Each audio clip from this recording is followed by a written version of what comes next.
Es el Estado el que debe vivir para los ciudadanos, para garantizarnos una mejor calidad de vida a los ciudadanos, que apunte a que seamos ciudadanos prósperos, no al revés. No somos los ciudadanos los que debemos vivir pagando la factura de los errores del Estado a través de sus funcionarios públicos. Es verdad que tienen mucha responsabilidad Lasso y Moreno, pero el génesis del problema viene del señor Correa. No solamente que construyeron las hidroeléctricas con un sobreprecio escandaloso, no solamente que las construyeron mal, sino que las construyeron donde no debían construirlas.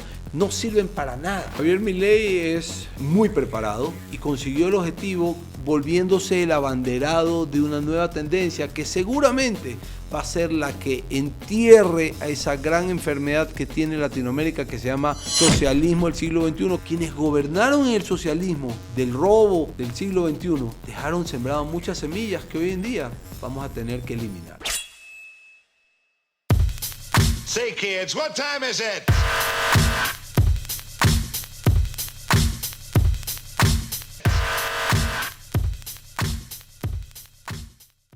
¿Cómo están? Bienvenidos nuevamente aquí a una entrevista en Libertario, como siempre con grandes personalidades, con personas muy interesantes que tratan de promover las ideas de la libertad. Yo soy Andrés Sebastián Díaz y en este caso tengo el gran honor de poder contar aquí con José Alvear. ¿Cómo estás, José? Hola Andrés, qué gusto estar contigo, qué gran honor estar en esta plataforma. Tú eres empresario, eres emprendedor, eres analista político. Eso en la configuración de que se puede decir tú como personaje público. Pero cuéntanos, o sea, ¿quién es José Alvear? Lo que creas pertinente contarnos. Bueno, José Alvear es un ecuatoriano nacido en Guayaquil, padre de 3 hermosos niños, buenos chicos, estudiosos, felizmente enamorado, contento. Eso es parte importante en la vida, esa tranquilidad emocional que te pueden dar ciertas personas especiales que aparecen en la vida de uno. Y por otro lado, José Alvear es un emprendedor que no tiene un título universitario, pero que tomó la decisión cuando tenía 17 años de empezar a emprender en distintas actividades y que ha ido haciendo su camino en la medida de que se han presentado oportunidades, con la experiencia que todo emprendedor no puede obviar, el caerse, pero con el temple de saber levantarme y poder avanzar poco a poco. He vivido en algunas partes del mundo, he vivido en Argentina donde viví 5 años, buena parte de mi vida durante 4 años giré en función de los Emiratos, de Asia, siempre buscando mercados, siempre tratando de buscar oportunidades. Tengo hoy en día un emprendimiento que es una empresa que me da de comer, donde genero plazas de empleo para alrededor de 20 personas. Y bueno, estoy como todos los ecuatorianos, tratando de lucharla en un año 2024 que no ha resultado fácil, pero con la consigna de que no puedo bajar los brazos. Porque tengo una familia que mantener, tengo una empresa con colaboradores que dependen del giro de la empresa y porque me imagino que descansaré, mi querido Andrés, el día que me muera. Hasta tanto hay que seguir dándole. Esa es la vida, una constante lucha. José, en todos estos años que has ido emprendiendo, que has ido empapándote con el tema empresarial, y tú mismo lo dices, sin haber dependido de un título universitario, te debe haber generado un cierto esquema mental, unas ciertas ideas políticas a las cuales tú te adhieres. Por favor, cuéntanos acerca de cuál es la filosofía política de José Alvear. Mira, tú decías algo muy interesante en este comentario. A veces cuando en países como Ecuador, porque no sea en todos los países, no cuentas con un título universitario, pero no porque tuve limitaciones, simplemente porque pensé que mi fortaleza era lo laboral y me enfoqué en el comercio, en lo empresarial y en lo laboral, y vaya que ahí me he especializado desde lo técnico para poder ser eficiente. Sales con el cuchillo entre los dientes, Andrés. Sales con el cuchillo entre los dientes porque sientes que por el sistema como está armado, quizás estás un poco en desventaja y entonces es interesante el reto, pero el reto solamente lo puede tomar el que tenga la piel ya dura y que esté preparado para caerse y que tenga ganas de volverse a levantar. Porque es muy cómodo no salir de la zona de confort y estar siempre bajo los esquemas tradicionales. Pero estar siempre bajo los esquemas tradicionales, como un consejo a esas generaciones que vienen atrás, mío al menos, es no hay que perder la esperanza. No hay que perder las ganas, no hay que perder el hambre, no hay que perder el objetivo, no hay que perder la esperanza. Por ahí es el camino y por ahí es hacia donde hay que ir. Entonces, te imaginarás que yo, que soy una persona que la he luchado, entonces creo en la competencia en iguales condiciones. Entonces no creo tanto en esos sistemas donde todo tiene que girar en función de un Estado, sino que creo más bien que el mercado tiene que abrirse, que todos aquellos tenemos los mismos derechos para competir, siempre y cuando sean iguales condiciones, y que estoy acostumbrado a prepararme para tratar de surgir en función de la eficiencia, que es algo que tanta falta le hace hoy en día a nuestro país, no solamente a nivel energético, no solamente a nivel de funcionarios públicos, sino también de gente que está metida en el sector privado. O sea, creo que ese debería ser el sello de Ecuador.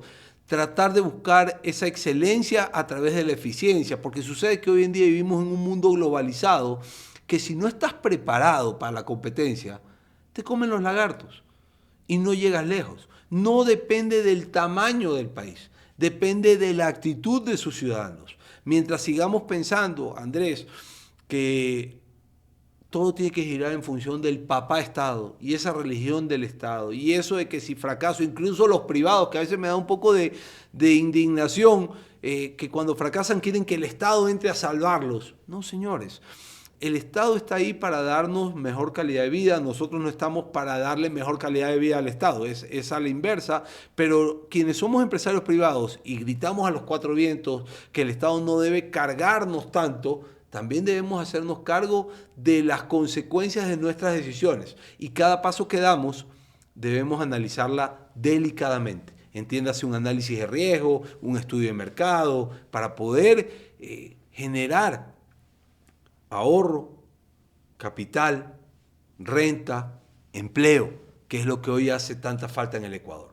O sea, podríamos decir que las ideas políticas de José Albert son las orientadas a los mercados libres, a la empresarialidad. Al libre mercado, a la libre competencia, a la competencia en partes iguales, a olvidarnos de esa palabra que es como un cáncer y que tanto daño le hace a los países, sobre todo al Ecuador, el bendito, entre comillas, subsidio, que lo único que hace es darnos oxígeno, pero siempre tenernos pegado al tanque. No nos permite respirar con autonomía propia. El subsidio es lo equivalente a pagar el mínimo en la tarjeta de crédito, que genera que la tarjeta siempre esté operativa un poquito, pero la deuda siempre sigue aumentando. Y eso se llama definitivamente desbalance fiscal, que es lo que afecta tanto a los países, sobre todo al Ecuador. Los subsidios aquí en el Ecuador fueron primeramente introducidos por la dictadura militar. Y no podríamos decir que era una dictadura socialista, era estatismo puro y duro. Antes de entrar en eso, quisiera saber cuál fue el primer encuentro de José con este tipo de ideas.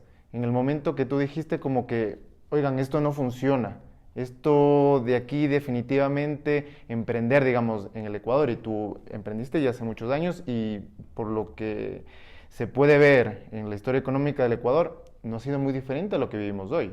Lamentablemente el sistema en Ecuador, este sistema estatista, como tú bien decías, está hecho y fabricado para manejar monopolios y está hecho y fabricado para que al nuevo emprendedor le jueguen a la ley del cansancio y se termine retirando del juego.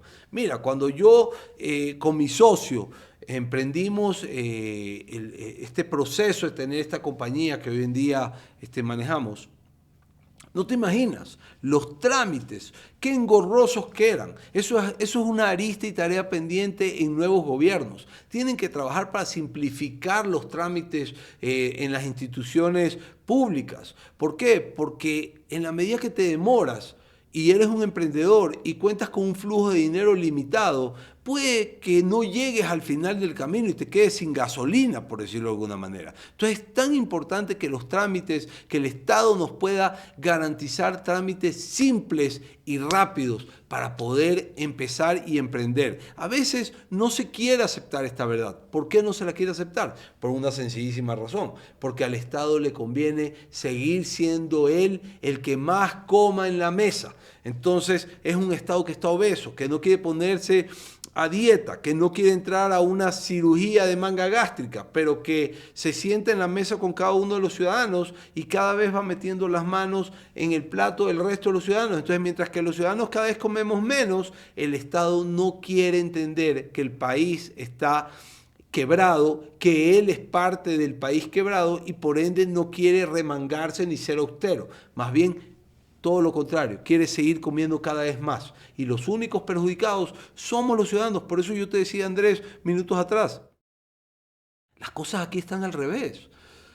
Es el Estado el que debe vivir para los ciudadanos, para garantizarnos una mejor calidad de vida a los ciudadanos, que apunte a que seamos ciudadanos prósperos, no al revés. No somos los ciudadanos los que debemos vivir pagando la factura de los errores del Estado a través de sus funcionarios públicos. Así no camina esto y no va a caminar. Mira tú el ejemplo que tiene hoy en día Argentina, con un presidente libertario que comulga la libertad de empresa, la libre competencia, el respeto a la vida, el respeto a las libertades, inclusive de discrepancia o de discernir en cuanto a visión de vida o criterios. Lo primero que hizo fue decir la verdad en cuanto a la situación económica del país. Lo segundo que hizo fue tomar cartas en el asunto. Y mira, es un país que hoy en día prácticamente no tiene inflación y que está saliendo adelante. Obviamente que va a haber un costo importante, pero ese costo importante, el responsable de ese costo no es el actual presidente, que está haciendo lo que hace décadas atrás debían hacer los que pasaron por ese mismo cargo. Los responsables son aquellos que despilfarraron recursos de forma irresponsable y que lo único que generaron fue aumentar la pobreza.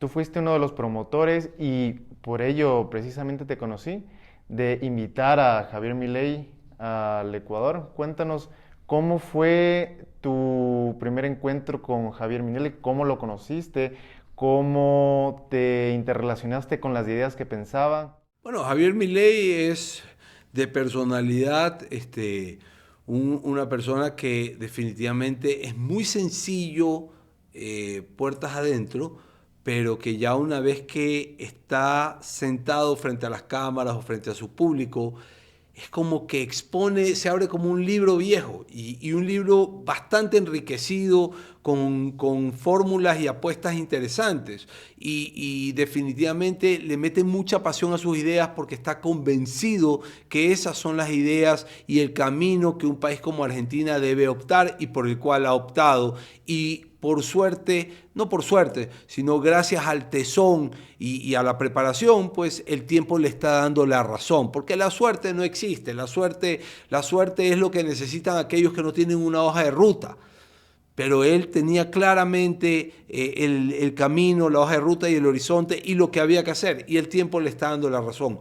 Javier es un tipo, lo conocí poco, me parece que es un tipo sencillo, muy preparado, y consiguió el objetivo volviéndose el abanderado de una nueva tendencia que seguramente va a ser la que entierre a esa gran enfermedad que tiene Latinoamérica, que se llama socialismo del siglo XXI, que yo jocosamente lo llamo el robo del siglo XXI, porque lo único que hicieron fue desplumar a los países por donde pasaron, aumentar los niveles de pobreza, aumentar los niveles de dependencia y cambiaron el chip ganador que deben tener los ciudadanos por un chip totalmente dependentista, hipotecado a unos cuantos. Esto es como que te rompe las piernas y después te regala las muletas para que tú puedas caminar y tú le agradezcas, pero en el fondo te rompió las piernas. Entonces toda esa pobreza que ellos generaron,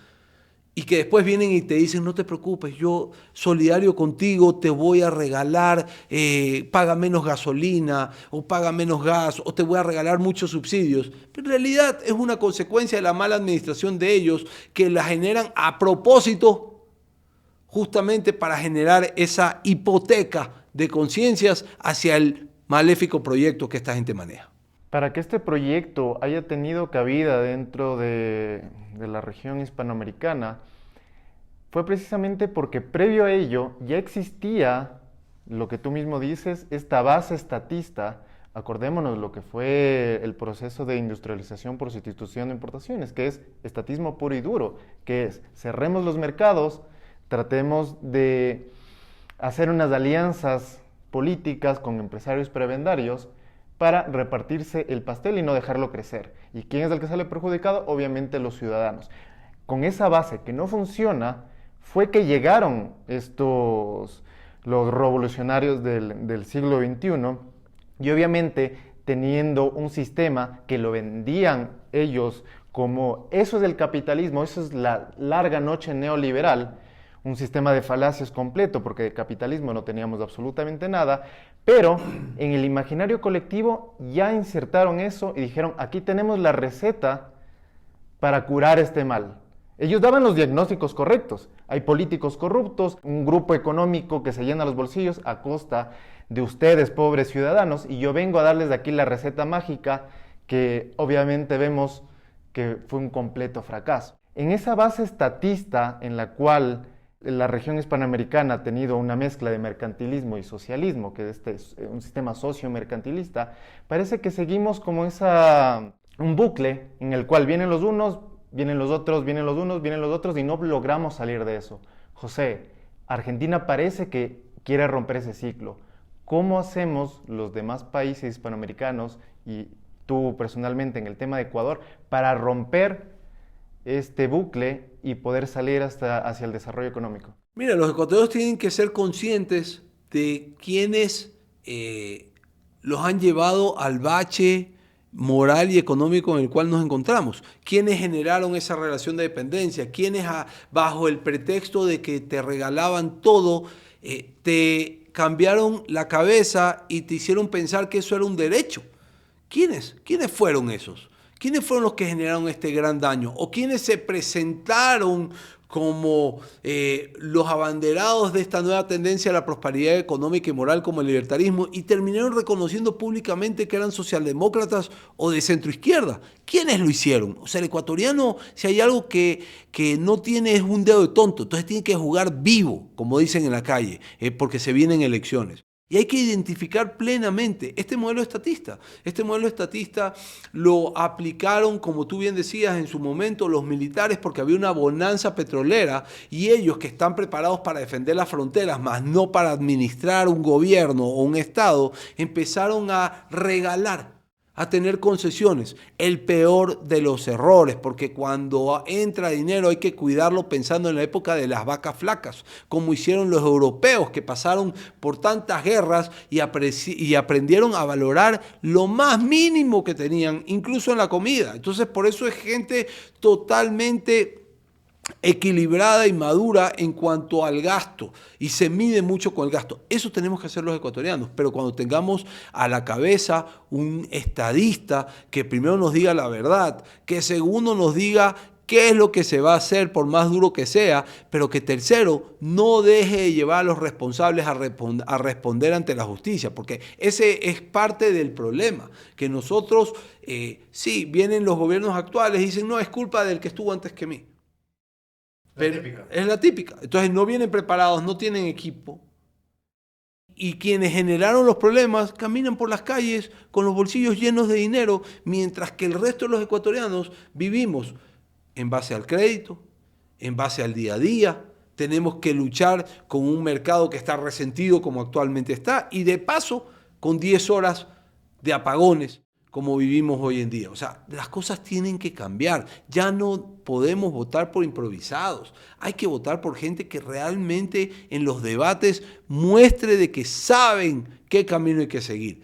El modelo estatista se tiene que cambiar, pero quien llegue a la presidencia, Andrés, voy a decirte algo que quizás no es políticamente correcto, pero es algo de lo cual yo estoy convencido y muchas veces lo hablo con amigos, con familiares. No te preocupes que aquí somos políticamente incorrectos. Quien llegue a la presidencia tiene que saber que se va a inmolar, que no hay vuelta atrás. ¿Por qué, Andrés? Porque el que llega a la presidencia tiene que desconocer esa constitución que dejó Correa, que es totalmente estatista y que no permite entrar a la empresa privada. Quien llega a la presidencia tendrá que aplicar mano justa, ¿ya? Y eso implica que habrá mucha gente que hoy en día está en el camino oscuro, que tendrá que ser eliminada, porque si no, no se arregla este país. Este país como venimos, con una constitución estatista y que cuida los derechos humanos de aquellas personas que cruzan la línea para atentar contra derechos de terceros,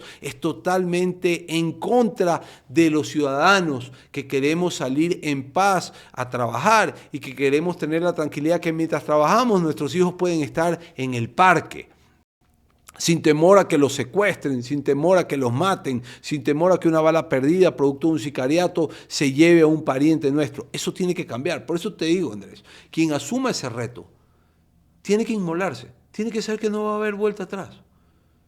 Quien vaya a esta silla para tomarse la foto, para quedar en los libros de historia y pensando que esto es una novelería, está totalmente equivocado. Mejor no lo haga porque le va a hacer un craso favor al país. El país está muy mal. Quien venga tiene que hacer el trabajo sucio. Y el trabajo sucio es desconocer esa constitución en todo aspecto. En el aspecto de ese modelo estatista, saltárselo por encima. Mira tú, qué distinto sería el Ecuador si hoy en día que pasa una crisis energética, si la empresa privada pudiese venderle directamente a la empresa privada. ¿Qué lograrías con eso? Acortar los tiempos de los apagones. ¿Por qué? Porque si tú como gobierno permites que la empresa privada le venda directo a la empresa privada, no solamente que va a venir uno, van a venir 5, 6 a invertir, a montar su infraestructura. Eso ya es empleo directo, empleo indirecto. Y segundo, el gran beneficiado va a ser el consumidor final, porque a la larga, si vienen 4 o 5 empresas privadas, por ejemplo en el tema de energía, a ofrecer generación de energía a través de lo eólico, lo fotovoltaico, lo termoeléctrico, lo hidroeléctrico, eres tú, Andrés, el que decide al final del día qué tipo de proveedor quieres en función de tu afinidad y tu presupuesto. Esto es como cuando vas al supermercado y te gusta la gaseosa. Entonces tú entras y ves en la percha 5 marcas de gaseosas. Tú eliges en función de tu presupuesto y de tu paladar. ¿Qué trato de decir con eso? Que no tenemos que comernos el cuento de los ortodoxos del modelo estatista que dicen, no, es que si entra la empresa privada, todo se va a encarecer. No, amigo. Porque la oferta y la demanda regula el precio. Si hay más papas, la papa va a costar menos. Así funciona. ¿Ya? ¿Qué es lo que también debemos saber nosotros? Que hoy en día trabajamos con costos subsidiados, es decir, costos irreales, que no son costos de mercado. Tenemos que empezar sincerando nuestra economía con costos de mercado. Y ahí nos vamos a dar cuenta que no es que es más caro, sino que antes había un Estado que asumía una gran parte, que en realidad no la asumía el Estado. Nos la terminaba inyectando a nosotros a manera de vacuna a través de impuestos, porque alguien tiene que pagar siempre la alta factura de lo que genera el Estado. Y por lo general no es el Estado. ¿O acaso ustedes vieron que salió algún presidente de la República a decir, hoy se van 10.000 funcionarios públicos porque son inútiles, están aquí por coyuntura o porque están de más? No. ¿O acaso escucharon a algún presidente decir, no se preocupen, va a haber un impuesto, pero el impuesto lo va a asumir la clase del funcionario público, no ustedes ciudadanos? No, siempre somos nosotros los que terminamos pagando la factura de los errores que comete el Estado a través de esos funcionarios públicos que al final del día nunca responden, Andrés, por ninguno de los errores que hacen inconsciente o adrede. Pero aquí hay que tener algo claro, lo cometas inconsciente o adrede, si juegas con los recursos de los ecuatorianos vas a ir preso, por un lado. Y por otro lado, caen presos a cada rato, delincuentes, terroristas, salen a las 2 horas. Hay que aplicar pena de muerte, y el delincuente tiene que saber que si quiere salir a matar gente, debe tener miedo, porque debe pensar que si lo agarran le va a tocar a él. Que no hay vuelta atrás. Quienes atentan contra pedofilia, contra sicariato y contra secuestros que terminan en muerte de la víctima, deben morirse. Así de sencillo. José, has dicho cosas muy interesantes y quiero irlas tomando por partes. Una es el tema energético, tenemos que tratarlo sí o sí. Y para quienes no sepan en la audiencia regional, Ecuador está sufriendo apagones de incluso más de 10 horas. No hay suministro eléctrico para abastecer toda la demanda del país y muchos se preguntarán cómo es posible que en pleno siglo XXI, en un país occidental, haya ese nivel de escasez eléctrica sin que, los únicos países que vemos que le pasa ese tipo de cosas son Venezuela y Cuba. Y obviamente es por sus sistemas. Pero Ecuador no es ajeno a ese sistema. ¿Cómo el Ecuador puede transitar hacia un sistema donde haya varios ofertantes de electricidad sin caer, que ahí hay un problema súper grave, en los oligopolios creados también por el Estado para repartir, obviamente, como el tema de las telefonías? El rato que tú abres los mercados y permites la libre competencia en iguales condiciones, combates el oligopolio que también es generado indirectamente por el Estado para que entren una o dos a lo mucho y manejen todo el mercado. Tienes que abrir, pero dando condiciones flexibles y en iguales condiciones todos. Entonces, fíjate tú, en Argentina, vuelvo a tocar el caso de Argentina, yo que vivía allá tuve el gusto de vivir 5 años. Habían empresas chiquitas de telecomunicaciones que daban servicios a los barrios cerrados. No necesariamente las más grandes. Tiene que abrirse el espectro para que todos entren a competir en iguales condiciones. De ahí hay que combatir los oligopolios, hay que combatir el monopolio. Mira, hablando de telecomunicaciones, ¿quién maneja el monopolio de las telecomunicaciones aquí? El Estado, a través de CNT. ¿Y qué pasa? Pierde 500 millones de dólares al año. O sea, es un pésimo administrador, por Dios. ¿Hasta cuándo seguimos insistiendo en el mismo médico que me da la receta incorrecta? Hay que empezar a cambiar de médico, a cambiar de receta o por último a buscar una segunda opinión. Pero ya basta de seguir dependiendo de este modelo estatista que no vamos a ningún lado con este modelo estatista. O sea, el Ecuador demanda un cambio urgente, urgente. Mira tú. El tema de la energía. Hay que decir las cosas como son.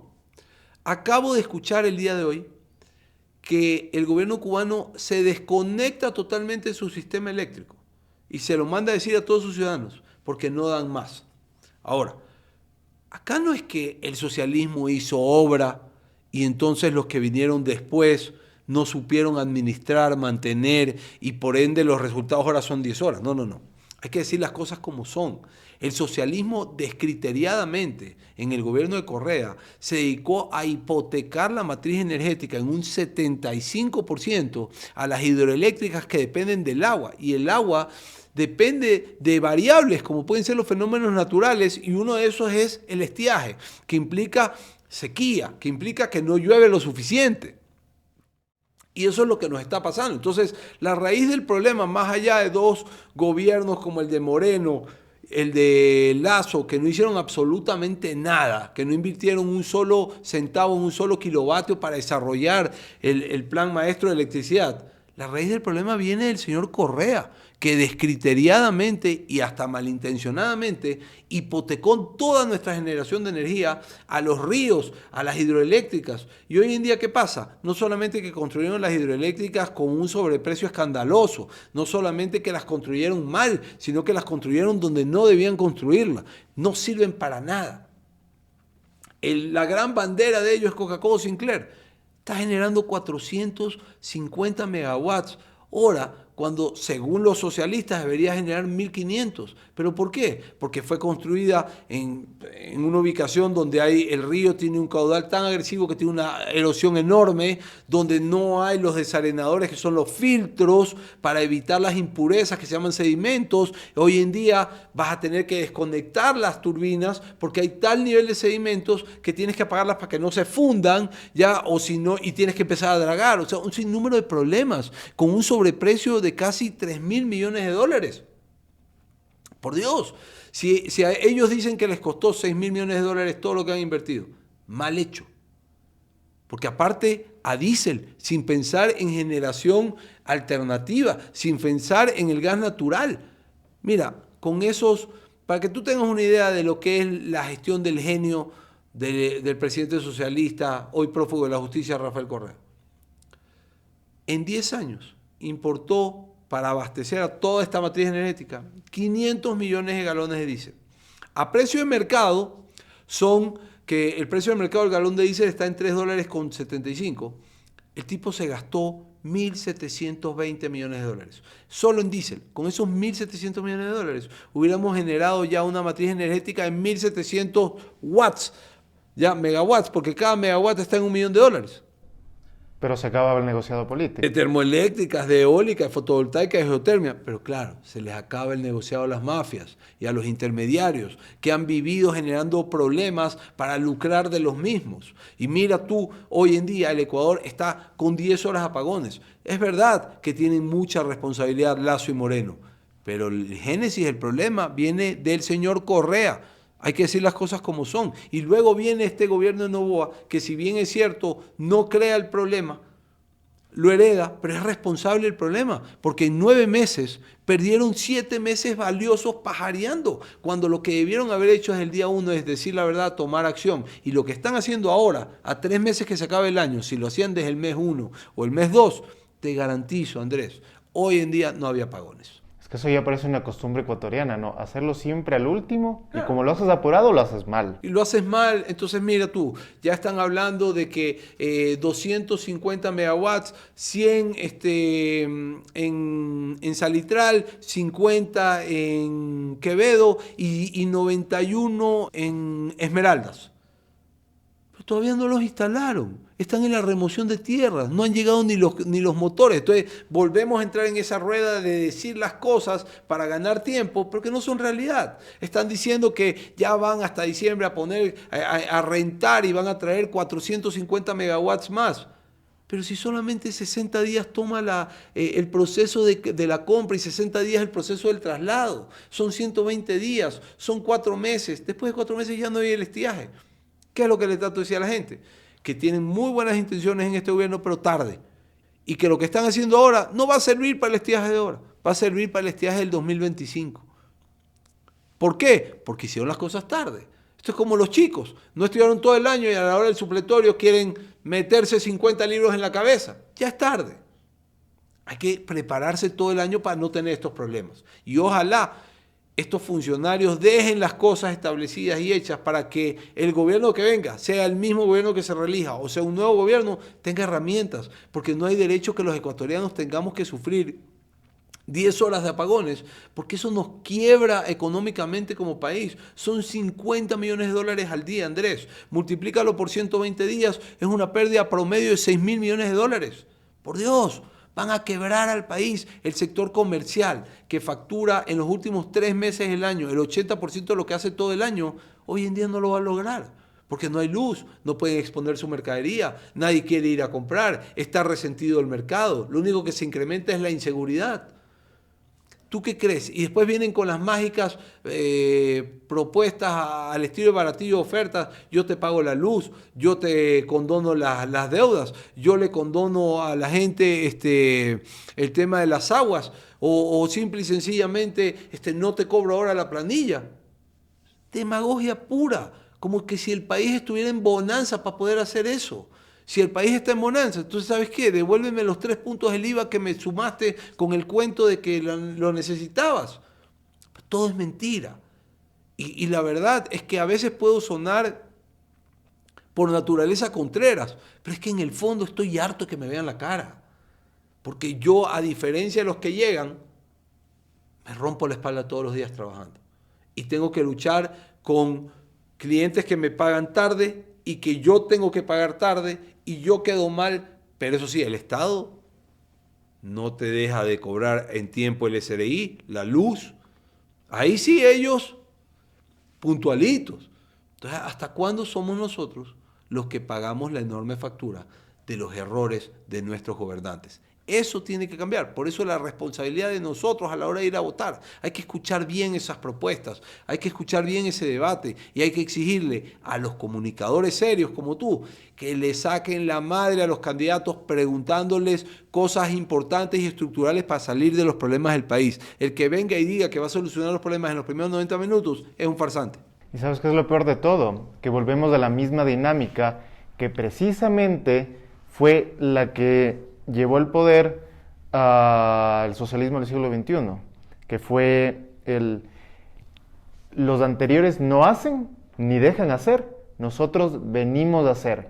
¿Cómo lo hacemos? Con corrupción, en un entorno de bonanza petrolera, donde se despilfarró a manos llenas, pero al final del día, el ecuatoriano que no ha tenido nada de los gobiernos anteriores dicen, bueno, pero el típico, robaron pero hicieron.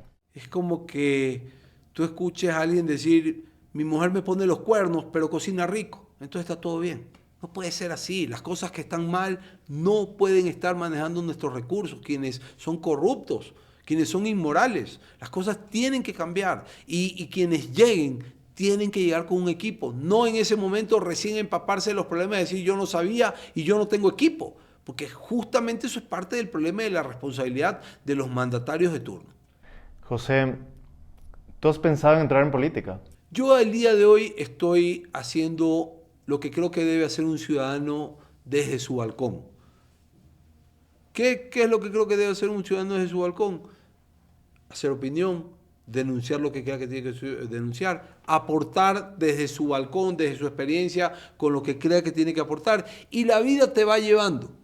Si en algún momento la vida te lleva a representar a un grupito de tu cuadra, en buena hora ya te dio esa responsabilidad. Si te lleva a representar una cámara, en buena hora ya te dio esa responsabilidad. Si te lleva a analizar la posibilidad de correr para algún cargo de elección popular, bueno, pues hay que analizarlo, hay que prepararse, hay que llegar con un equipo y hay que aceptar el reto cuando la situación te lleva a aceptar el reto y te obliga a aceptar el reto. Porque el momento que haces vocería te vuelves en representante de muchas personas que son muy inteligentes, pero que quizás no quieren hablar por miedo, porque están muy complicados, porque están muy comprometidos, porque simple y sencillamente la personalidad de ellos es más introvertida.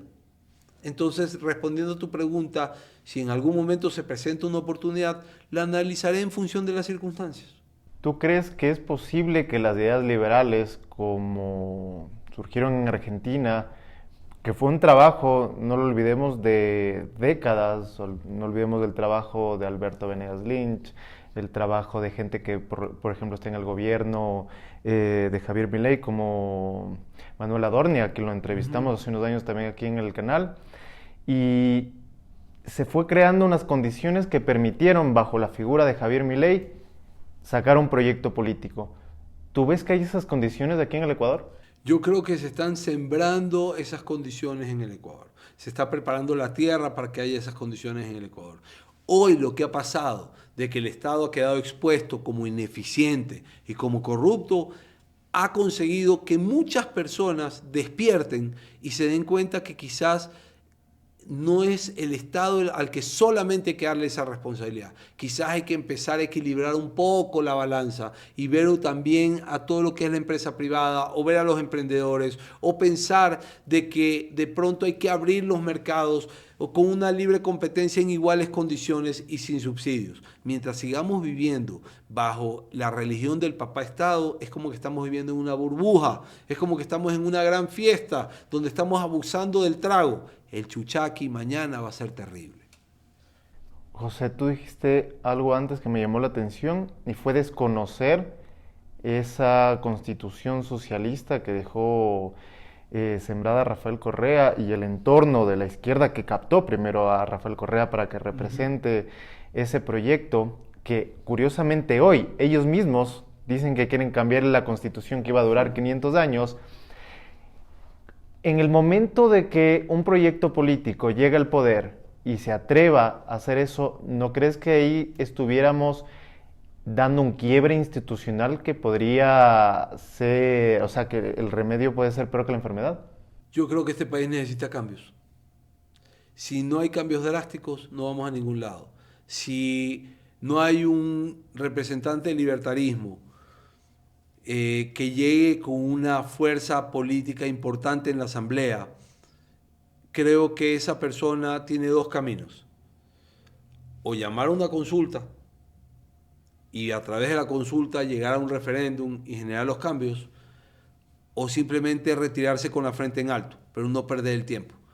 Porque si no hay cambios drásticos en el Ecuador en cuanto a dejar de defender los derechos humanos de aquellos que atentan contra los derechos humanos, y en cuanto a seguir girando en función de la religión del Estado y no permitir que la empresa privada sea la que saque adelante los países y que genere prosperidad económica y prosperidad moral y libertad individual, este país no va a cambiar. Por eso te decía, Andrés, quien asuma ese cargo, quien llegue a ese cargo, tiene que ser muy consciente que no va a volver, se va a inmolar. Porque si no, no te embarques, no te embarques. O sea, esto amerita un sacrificio. Si no, no te embarques, porque vas a terminar igual de mal, igual de perseguido y con la frustración de haber fracasado a tus convicciones. ¿Qué opiniones tienes tú del gobierno de Bukele? Creo que el gobierno de Bukele es un gobierno que bajo la fachada de la democracia se volvió dictatorial. ¿En qué aspecto? Él maneja todos los poderes. Entonces, como él maneja todos los poderes, él maneja con dureza la seguridad del país. ¿Que le ha salido bien? Le ha salido perfecto. ¿Que ha cambiado la imagen de El Salvador? Es indudable. Pero él tuvo que romper un poco el esquema para poderlo conseguir. Porque si no, no lo podía conseguir. Y El Salvador estaba en manos de las pandillas. Hoy en día El Salvador es un país supremamente seguro, donde los ojos de la inversión internacional que va a traer trabajo y prosperidad están mirando hacia este pequeño y bonito país de Centroamérica. Pero de que Bukele va a tener un costo, acuérdate, Andrés, Bukele va a tener un costo, porque se tuvo que inmolar si no cambiaban las cosas. Haciendo un paralelismo con lo que es el Ecuador y lo que estamos viviendo, 3/4 partes de lo mismo. Y recuerdo que al principio de la entrevista dijiste eso, que alguien tiene que venir a arreglar esto e inmolarse, que su papel va a ser de inmolarse. Y juntándolo con el hecho de que dijiste de que se debería desconocer esa constitución que solo nos ha traído penurias en el país, la propuesta sería un proyecto parecido al de Bukele, o incluso un poco más agresivo, para solucionar el problema que tenemos aquí. Para solucionar el problema de la inseguridad en este país, yo no creo en las cárceles. Yo creo en la pena de muerte.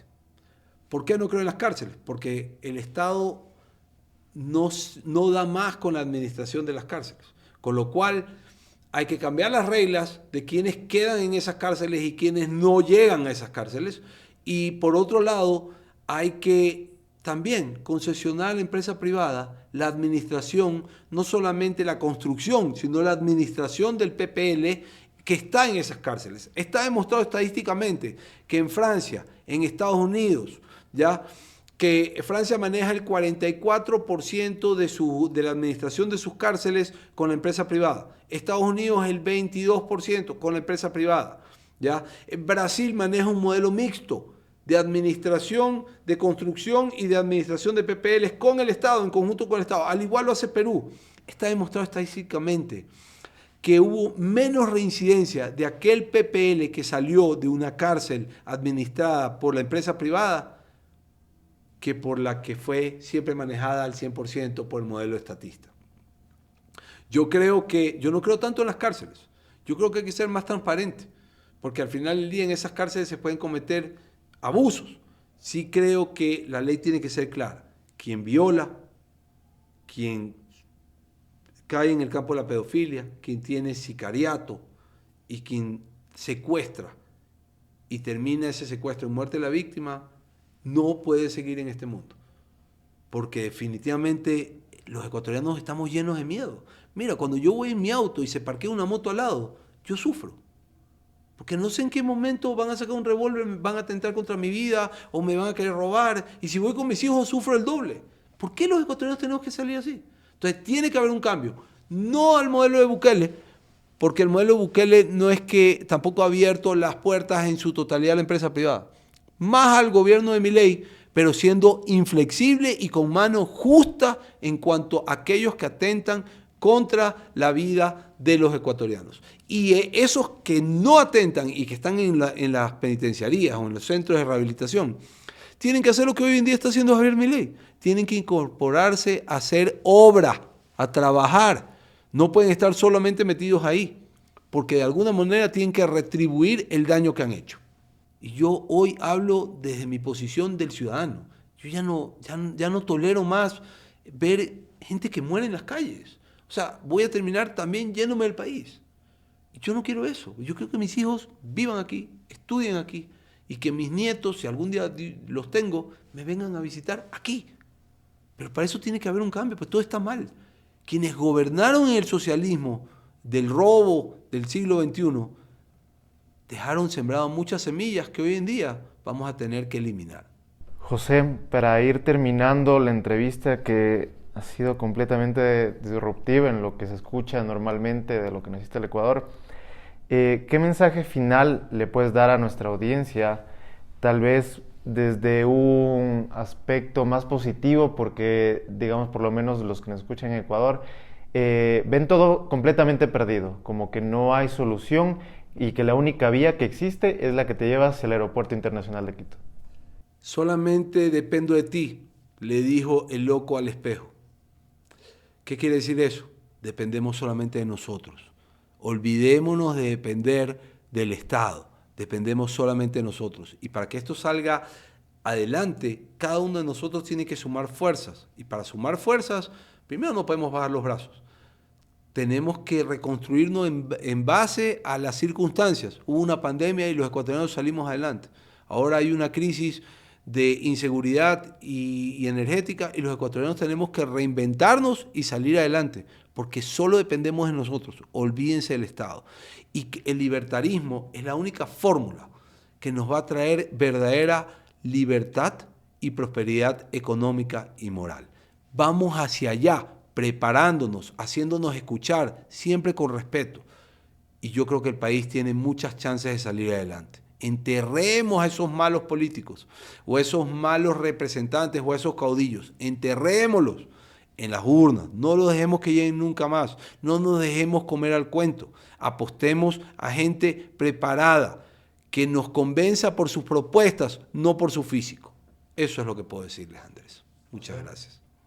Te agradezco muchísimo por esta entrevista totalmente fenomenal. Sí o sí tenemos que tener segunda parte. Claro, sí. Y les agradezco a todos ustedes que ven periódicamente las entrevistas. No olviden, si es que les ha gustado, darle like y abramos debate en los comentarios. ¿Qué tal les ha parecido los mensajes que ha dado aquí José? Y no olviden compartirlos si les ha gustado, para que las ideas de la libertad sigan expandiéndose. Eso sería todo y nos vemos para la próxima. Muchísimas gracias.